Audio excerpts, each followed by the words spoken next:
Chef Boyardee, complete spaghetti dinner with meat sauce. Savory rice, pilaf rice-a-roni. Great. You kill noodles, okay? And I'll eat. If you were poor back then, your grocery list was a thrilling roller coaster of mystery cans, suspiciously soft bread, and powdered everything. You didn't choose dinner. Dinner chose you, usually in the form of generic brand beans, margarine that doubled as furniture polish, and instant potatoes that claimed to be real. So join us as we explore 25 grocery items from the 1970s you bought if you were poor. Oh, look, just like milk. You won't know the difference. Almost ready. Oh, yummy, yummy. If childhood trauma had a flavor, it would be powdered milk. In the 1970s, when real milk was either too pricey or spoiled too fast, families reached for this chalky, clumpy miracle. Just add water and stir vigorously, or cry into it, until you produced a thin white liquid that only vaguely resembled cow juice. Kids knew instantly it wasn't real milk, but parents insisted it was the same thing, just more economical. It smelled odd, tasted worse, and left behind a powdery aftershock on your tongue that lasted longer than disco. But hey, it fortified cereal, hydrated cookies, and gave you the illusion of nutrition without emptying the wallet. Delicious? Not really. Cheap survival tool? Absolutely. But what sweet little invention arrived to keep broke kids and adults equally sticky and happy? In the same candy bars as long as he can remember. Ben, could we get you to try Twix candy bar? Twix? Why should I? I've been eating the same candy bars as long as I can remember. But do they have a mix? The Twix bar. Proof that candy can be both a miracle and a menace. Though it debuted in the UK in 1967, Americans finally got their sticky fingers on it in 1979. 2 biscuit fingers smothered in caramel and milk chocolate. What could go wrong?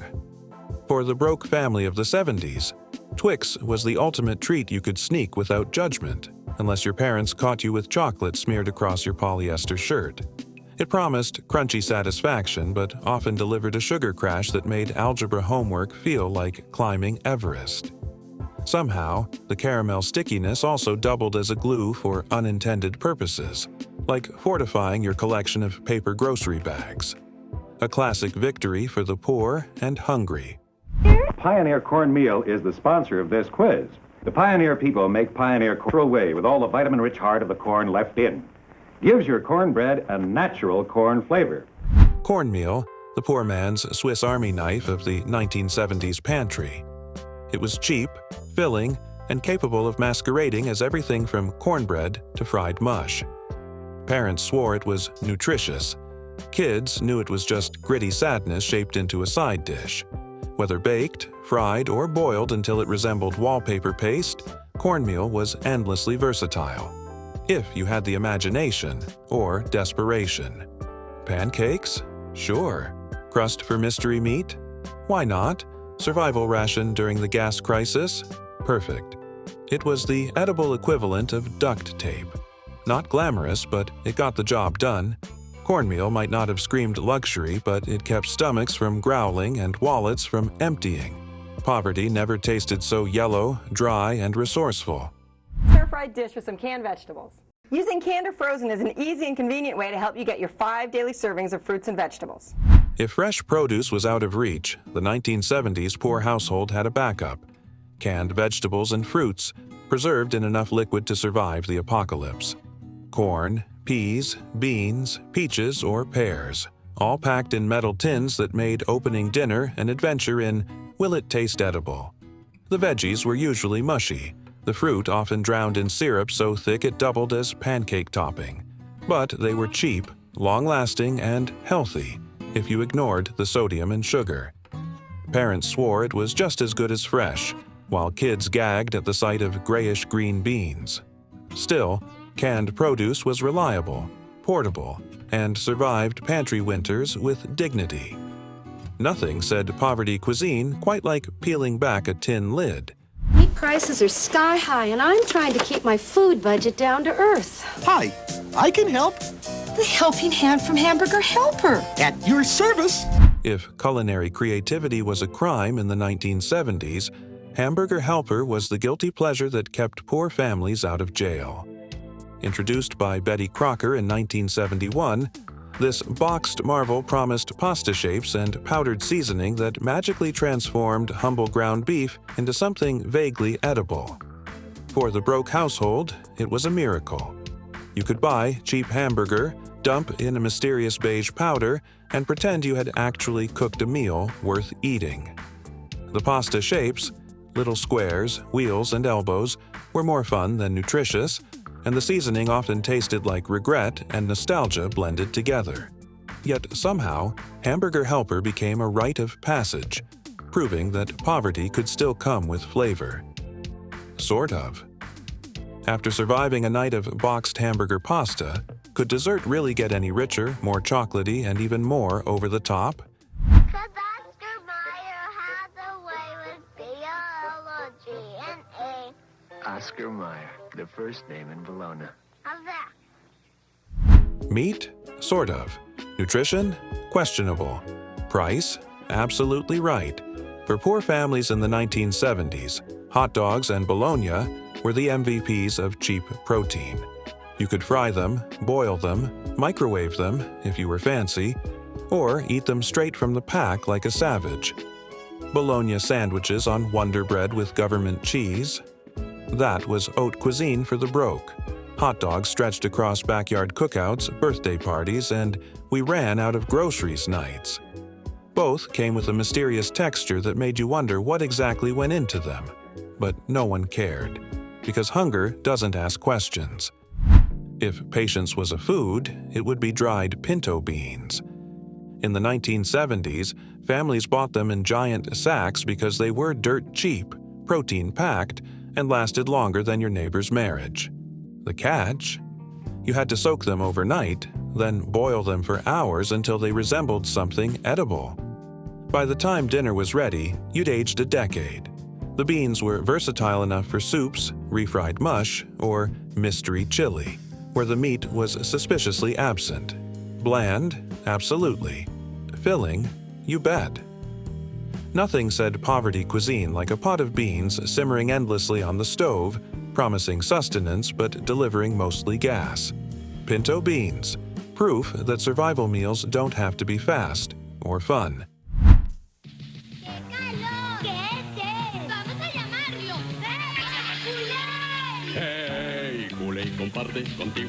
When tap water wasn't cutting it, the 1970s poor household turned to Kool-Aid or Tang, the drink powders that transformed plain water into neon sugar soup.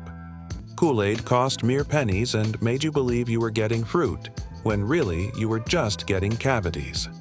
Tang, famously the astronaut drink, made poor kids feel like NASA cadets while their parents knew they were really just astronauts in debt. One packet could keep a dozen kids buzzing on sugar highs, and if mixed too strong, it could also strip the paint off your kitchen table. Cheap, colorful, and dentist-approved for creating lifelong patience. What's the matter, Sonny? I can't keep up. You need new Kellogg's Apple Jacks.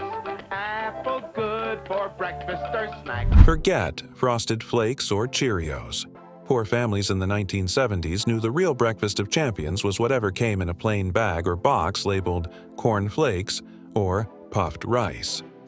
No cartoon mascots, no prizes, just crunchy sadness in a bowl. The best part? A giant bag of generic cereal could feed a family for weeks, especially if you drowned it in powdered milk. Kids begged for Cap'n Crunch, but got stuck with corn squares that scraped the roof of their mouths like punishment. Still, cereal was cheap, easy, and guaranteed to shut kids up for at least 10 minutes before school. After a bowl of budget cereal, mornings often begged for something hotter, greasier, and comforting enough to knock you straight back into bed. Lots of Skippy peanut butter. The kids love a real peanut taste, so for us, it has to be Skippy. You see, Skippy's not like other national brands. Jif or Skippy. Poor families in the 1970s were stuck with generic peanut butter that came in plain labels and tasted like sticky cardboard. Sure, it was 100% peanuts, if you ignored the oil slick floating on top that required a jackhammer to stir. Kids would beg for the brand name stuff, but parents reminded them, it's all the same, while spreading this gritty paste onto stale bread. It glued your mouth shut faster than duct tape and left a film of disappointment on your tongue. The upside? Cheap protein and the ability to masquerade as dinner when paired with government cheese. The downside? Everything else. Generic peanut butter was proof that not all peanuts dream of greatness. What's the greatest thing since the Cracker Barrel? Right here. New thin-style crispy crackers. Bill, hand it to the stagehand. Yes, sirree. These Crispies have more flavor per cracker and more crackers per package. It was the versatile saltine cracker, poor man's snack, soup filler, and emergency bread substitute of the 1970s. They came in giant sleeves that crumbled into dust the moment you opened them. Saltines were bland enough to make cardboard jealous, but sprinkle on some government cheese or dunk them in Campbell's soup, and suddenly you had a meal. Parents loved them because they were cheap and lasted forever. Kids tolerated them because they made excellent edible spoons for peanut butter. The real magic? Saltines could calm an upset stomach, act as a budget appetizer, or keep your hands busy during late-night TV. Sure, they tasted like air with salt, but in poverty cuisine, air with salt was gourmet. The way I make them heartier is with Ore-Ida hash browns. Hash browns? I need hash browns. The crispy golden brown patties or the chunky tasty southern style. If the 1970s had a crunchy, greasy answer to life's problems, it was hash browns. Shredded or diced, fried to a golden brown in whatever oil was on sale, these potato patties were cheap, filling, and heart attack adjacent. For poor families, hash browns were an economic miracle. Breakfast, lunch, or a sad dinner side dish, all in one convenient slab. Often pan-fried with suspiciously long shelf-life potatoes or frozen from the store, they came with the bonus of leaving your fingers slick with oil for at least 3 hours. Hash browns promised satisfaction, crunch, and a feeling of luxury unavailable elsewhere in the budget. The 1970s may have been a decade of economic woes, but at least your hash browns were golden. When you want to fix a dish that's delicious and delicate, moist and mouth-watering, fresh and flavorful, light and luscious. If you've ever wanted your entire kitchen to smell like regret, canned tuna in oil was the 1970s solution. Forget water-packed tuna. That was too premium. Poor families got the oily version, where every forkful dripped grease like a leaky car engine. The taste? Fishy, salty, and oddly metallic. But hey, it was cheap protein. Mom could stretch one can into tuna salad for a week, with enough mayo to disguise the oil slick. Tuna casseroles, sandwiches, or mystery spreads. It did it all, assuming you didn't gag first. Of course, the oil soaked through bread faster than you could blink, leaving behind a soggy disaster. Still, it kept bellies full, if not exactly delighted. Tuna in oil. Poverty's perfume. If you thought poverty couldn't come with free perks, the 1970s proved you wrong with government cheese.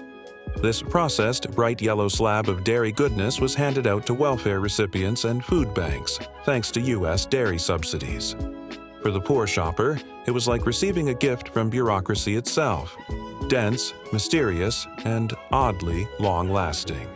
Some said it tasted like Cheddar's awkward cousin, others just melted it on everything and called it dinner. It could survive a nuclear winter, double as a doorstop, or even make a passable grilled cheese if you were desperate enough. Government cheese, because nothing screams we care about your nutrition quite like neon orange processed dairy. Uh-oh, here comes trouble. It's the lady in charge of the school cafeteria. Smart shopper. Squeezes bread to see if it's fresh. Soft, fluffy, and suspiciously white, Wonder Bread was the 1970s poor person's culinary white flag. Cheap, widely available, and perfect for sandwiches that didn't scream homemade, it promised convenience without flavor guilt. Its uniform slices could double as coasters, fly swatters, or emergency sponges, but hey, at least you could spread margarine without resistance. Nutritionally, it offered a generous helping of air, refined flour, and the illusion of sustenance. For kids, it was ideal for jelly-slathered masterpieces. For adults, it was the backbone of peanut butter sandwiches that kept hunger slightly at bay. Wonder Bread was less about taste and more about the comforting reassurance that even in poverty, you could hold a perfect, squishy slice of mediocrity. Once you had the perfect blank bread canvas, which powdered potato magic promised a side dish that could pass for dinner in minutes. Now, you can make real mashed potato in seconds with Deb Instant Mashed Potato. Now you watch me make real mashed potato in seconds. When life gives you potatoes, but you are poor and lazy, enter Instant Mashed Potatoes. Brands like Idahoan made it possible to pour boiling water over flakes and magically conjure a pile of fluffy, beige goo. For the 1970s shopper, this was culinary wizardry. No peeling, no boiling, no dignity required. The texture teetered somewhere between cardboard and whipped fluff, but with butter and salt, it was borderline edible. Families rejoiced, kids tolerated it, and parents praised the miracle of easy meals. Instant mashed potatoes were the edible embodiment of compromise, cheap, fast, and soul-crushingly bland, yet somehow comforting in their predictable, starch-laden embrace. A poor person's gourmet indulgence, if you squinted. You don't say ham, you say spam. Spam is real spice. Ham, you don't say ham, you say spam. Spam, the canned meat that outlived your childhood appliances. Introduced decades earlier but thriving in the 1970s pantry, this mystery meat was versatile, long-lasting, and perfect for anyone with more ambition than money. Fry it, bake it, or eat it cold. Spam could transform instant hunger into regret, one suspiciously pink slice at a time. For poor households, it was protein insurance. Cheap, shelf-stable, and slightly alarming in texture. The aroma alone could clear a room, or at least prepare it for dinner. Spam was the culinary Swiss Army knife of poverty. It solved hunger, tested taste buds, and proved that in 1970s America, survival sometimes meant embracing mystery meat with a smile. I have everything you need for a great spaghetti dinner. All in one package, nothing to add. Chef Boyardee complete spaghetti dinner with meat sauce. If convenience had a face in the 1970s, it wore the label of Chef Boyardee. These pre-cooked pasta meals came in a can, requiring minimal effort to transform into dinner, or a questionable lunch snack. For the cash-strapped shopper, it was a miracle. Pop the lid, heat, optional, and behold a pile of meat-filled noodles with a suspiciously sweet sauce. Gourmet? Not exactly. Filling? Barely. Yet somehow the slightly squishy texture and uncanny uniformity of ravioli triangles became a childhood staple. Kids learned early that canned could be exciting, and parents rejoiced that their cooking labor had been reduced to lifting a can. Chef Boyardee. The hero. Poor families didn't deserve, but desperately needed. Nothing melts away the cold like a delicious hot bowl of Campbell's soup. Let it snow, let it snow. In an era when opening a can was considered a culinary skill, Campbell's soup reigned supreme. Affordable, diverse, and endlessly convenient, these soups came in flavors ranging from chicken noodle to mystery vegetable surprise. For poor households, they were a lifesaver. Hot liquid with some questionable chunks of meat or pasta could pass for dinner, especially when bread or crackers were added for substance. Boiling water or a quick stovetop simmer was all it took to transform canned contents into a home-cooked meal. Sure, sodium levels could double as a preservative experiment, but who cared? Campbell's soup wasn't just food. It was a 1970s survival strategy, one can at a time. Kraft Macaroni and Cheese Deluxe Dinner. Delicious as it comes right from the package. Nothing said, we are scraping by but still fancy, like Kraft Macaroni and Cheese, a boxed dinner that combined pasta, mystery powdered cheese, and hope. Cheap, filling, and embarrassingly easy, it became a poor family staple in the 1970s. Open the box, boil water, stir in the bright orange powder, and voila! A meal both comforting and slightly radioactive looking. Kids adored it, parents tolerated it, and everyone pretended it was a culinary delight. It was cheap protein, carbs, and color all in one, and the powdered cheese could be liberally sprinkled to disguise the pasta's tragic simplicity. Kraft, mac, and cheese. Proof that even poverty could come with gooey, neon orange joy. And if cheesy noodles weren't protein-packed enough, which inexpensive fishy staple rescued dinners and sandwiches alike? I can still taste how smooth and creamy and perfect everything was when she made my cream of wheat for me. And now it's my turn. If poverty had a warm hug, it came in the form of oatmeal or cream of wheat. In the 1970s, poor families could buy these grains in bulk, stretch them for a week, and still have enough left to wallpaper the house if they wanted. Breakfast was always a guessing game. Would it be thick enough to eat with a spoon, or thin enough to drink like sad soup? Parents swore it stuck to your ribs, while kids swore it stuck to the pot forever. Sprinkle in some sugar, a dash of cinnamon, if you were lucky, or just choke it down plain. Either way, it was the cheapest way to start the day without starting a rebellion. That looks good, Corey. How many noodles do you think are in that bowl of top ramen noodle soup? I want to tell you something. You count noodles, okay? And I'll eat. Okay. If there were a poster child for broke but hungry 1970s meals, it would be ramen noodles. Introduced in the U.S. in the late 1970s, these dried wheat strands came with a packet of powdered flavor that could disguise almost anything. For poor families, ramen was a lifesaver. Cheap, filling, and requiring only boiling water to transform into a steaming bowl of edible mystery. Kids added ketchup, hot sauce, or random condiments. Adults sighed and sprinkled the flavor packet as if it were culinary magic. Texture, chewy. Taste, questionable. Yet somehow it became a cheap comfort food, proving that hunger plus imagination equals dinner. Ramen. Affordable, soul-stretching, and suspiciously addictive. Urban butter rice-a-roni. Wow. Savory rice pilaf rice-a-roni. Great. Large. I just tried the new rice-a-roni flavor. The 1970s wanted poor shoppers to feel like chefs, and rice-a-roni was the edible placebo. This boxed rice and pasta mix promised sophistication, complete with seasoning that suggested exotic origins while actually containing mostly salt and dried vegetables. Cheap and easy to prepare, it was a poor family's answer to fancy dinner, without fancy ingredients or effort. Stir it on the stovetop, pretend you're in a five-star kitchen, and suddenly the budget stretch didn't feel so tragic. The aroma alone created a fleeting sense of culinary pride, even if the end result was slightly gummy rice with a side of self-delusion.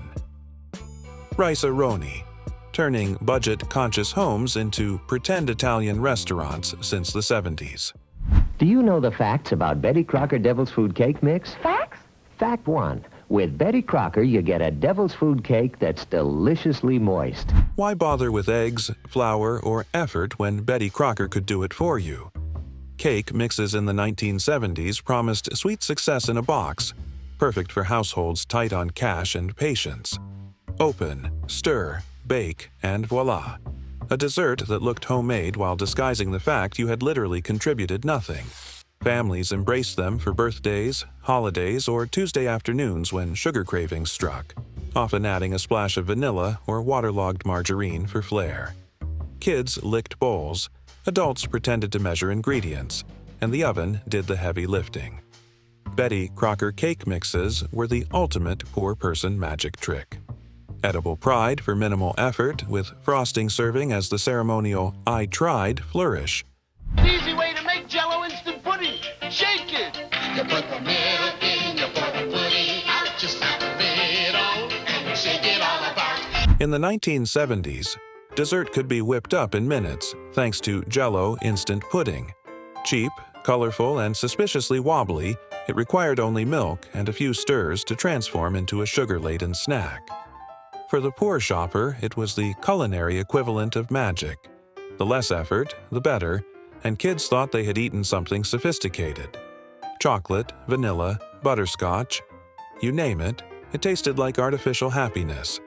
Pour it into a dish, chill, and suddenly your tiny kitchen had a dessert that fooled even your most skeptical relatives.